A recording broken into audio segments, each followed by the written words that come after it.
লিখিব চিঠি দেব তোমায়, পাখি পৌঁছে দিও রোজায়।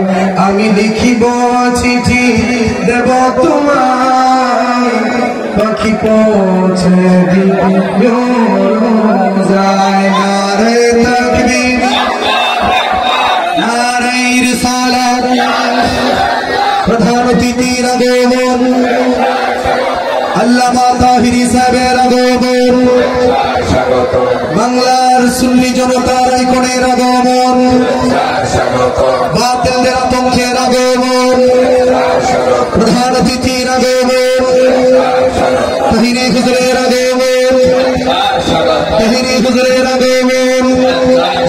এই মাহফিলের নারায়ে তাকবীর, নারায়ে রিসালাত, ইয়া রাসূলুল্লাহ, আহলে সুন্নাত ওয়াল জামাত জিন্দাবাদ জিন্দাবাদ। প্রধান অতিথির আগমন, যুব সংঘের পক্ষ থেকে,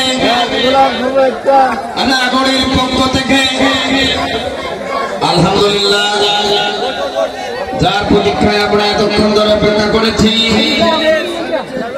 রাস্তার জামের জটিলতার কারণে সময় বিঘ্নিত হয়েছে। আজকের এই মাহফিলের সম্মানিত প্রধান অতিথি, লক্ষ লক্ষ সুন্নি জনতার প্রাণমণি,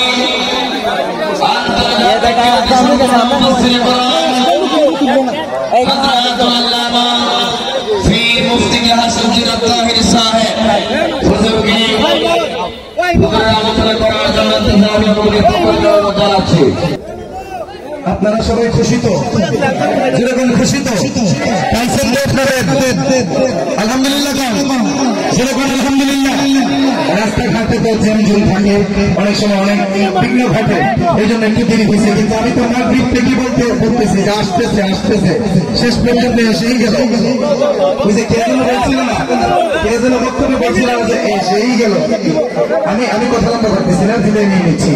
আল্লামা তাহির সাহেব, যিনি বাংলাদেশের সমস্ত সুন্নি জামাতের, বিশেষ করে আমরা যুবক যারা আছি, আমরা তরুণ যারা আছি, আমাদের আইকন, কথা ঠিক কিনা? আমরা যাকে মডেল মানি, আমরা যাকে মডেল মেনে যাকে আমরা অনুসরণ করে চলি, ঠিক কিনা? কারণ এই তাহিরির পথ ধরে বাংলার জমিনে হাজার হাজার তাহিরি পয়দা হতেছে, কথা ঠিক কিনা? আমি বিশ্বাস করি এখানে যুবকদের যারা আছেন, তাহিরি সাহেব যদি এই মুহূর্তে বলে জীবনটা দিয়ে দাও, নবীর জন্য আপনারা দিয়ে দেবেন, কথা ঠিক কিনা? নাকি মিথ্যা কিছু বলছি? কারণ আপনাদের যে আগ্রহ ওনার প্রতি যেই আপনাদের স্পিড আমি দেখলাম, এই জন্য এখানে বলতে বাধ্য হয়েছি। তো আমি আমার কথা সামনের দিকে বাড়াচ্ছি, আমি জানিয়ে আমি এরপর হুজুরের কথা বলবো। তো আমি মাগরিব থেকে এই পর্যন্ত দীর্ঘ সময় আপনাদের সামনে কথা বলেছি। এই দীর্ঘ সময় কথা বলতে গিয়ে আমার স্ত্রী মান হতে পারে, যেগুলো মিস্টেক হতে পারে, যদি কষ্ট করে থাকেন আল্লাহ রাস্তায় ক্ষমা করবেন, আমার জন্য সেগুলো দোয়া করবেন। এই বলে আমি আমার আলোচনা এখানে শেষ করছি। তাহিরি হুজুরের কাছে খাস ভাবে আমি দোয়া চেয়ে আলোচনা শেষ করছি। আসসালামু আলাইকুম ওয়া রাহমাতুল্লাহি ওয়া বারাকাতুহু।